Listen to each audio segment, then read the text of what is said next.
Thai land میں بچوں کی ایک فٹ بال ٹیم نے اپنے ایک ساتھی کی برتھ ڈے سیلیبریٹ کرنے کے لیے ایک انوکھا ایڈونچر پلان کیا۔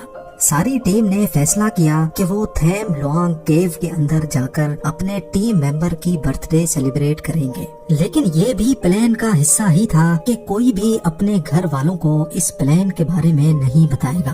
10 کلومیٹر تک پھیلی ہوئی اور 85 میٹر تک گہری یہ کیو تھائی لینڈ کے نارتھ میں لائم سٹون کے بڑے بڑے پہاڑوں کے اندر موجود ہے۔ اس غار کے اندر جانا بے شک ایڈونچر تو ضرور تھا، لیکن یہ ایڈونچر ان بچوں کی زندگی کا خوفناک ترین ایڈونچر ہونے جا رہا تھا، جس کا انداز 3 جون 2018 12 بچے جن کی عمر 11 سے 16 سالوں کے درمیان تھی، انہوں نے اپنے 25 سالہ فٹ بال کوچ کو بھی اس پلان میں شریک کیا اور وہ لوگ اپنی بائیسیکل پر سوار ہو کر تھیم لوانگ کیو کے اندر چلے گئے۔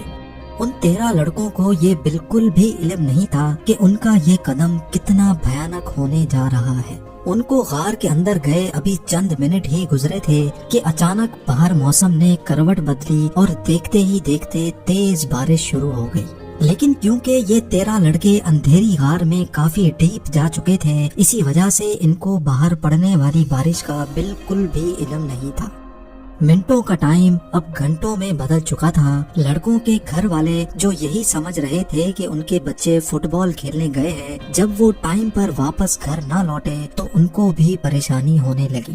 غار کے اندر موبائل نیٹ ورکس نہ ہونے کی وجہ سے اب نہ تو ان 13 لڑکوں سے کانٹیکٹ ہو پا رہا تھا اور نہ ہی کسی کو یہ معلوم تھا کہ وہ اس وقت کس جگہ موجود ہیں۔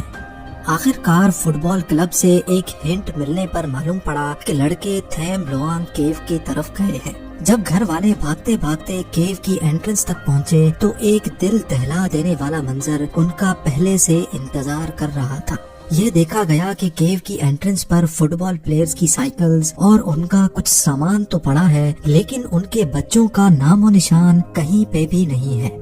ابھی پیرنٹس یہ دھچکا برداشت ہی کر رہے تھے کہ ان کو ایک اور منظر نے ہلا کر رکھ دیا۔ جی ہاں، شدید بارش کی وجہ سے کیو کے اندر دھڑا دھڑ پانی جا رہا تھا، جو کہ واقعی ایک بہت خطرناک سگنل تھا۔ بات اب یہاں تک پہنچ چکی تھی کہ ریسکیو ٹیم بھی وہاں تک پہنچ گئی اور انہوں نے آتے ساتھ ہی غار کے اندر جانے کا فیصلہ کیا۔ غار کے اندر ہر جگہ پانی بھرتا جا رہا تھا اور سونے پہ سہاگا اندر گھٹن کی وجہ سے سانس لینے میں بھی کافی مشکل ہو رہی تھی۔ رات کے 1 بج چکے تھے، لیکن ابھی تک بچوں کا کوئی سراغ نہیں ملا تھا۔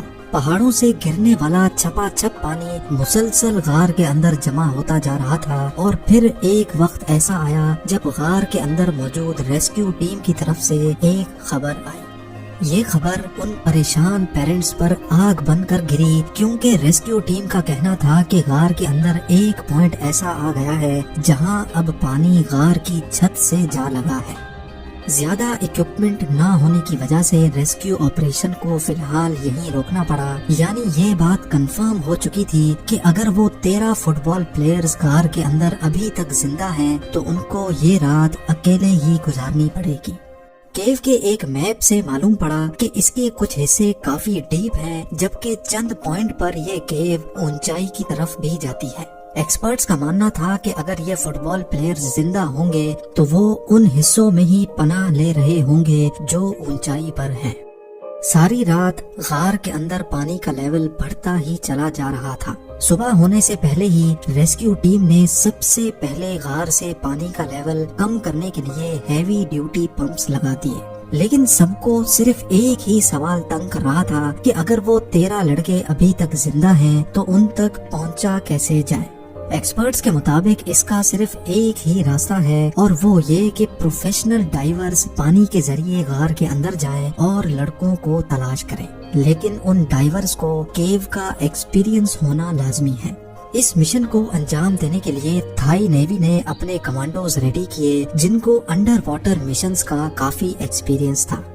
فٹ بالرز کو کیو کے اندر گئے اب پورے 24 گھنٹے گزر چکے تھے اور ہر گزرتے پل کے بعد ان کے زندہ رہنے کی امید ختم ہوتی جا رہی تھی۔ ظاہر ہے اگر وہ زندہ بھی ہوں گے تو نہ ہی ان کے پاس اتنا کھانا پینا بچا ہوگا اور نہ ہی جس جگہ وہ پھنسے ہوں گے وہاں اتنا آکسیجن باقی رہا ہوگا کہ وہ سانس لے سکیں۔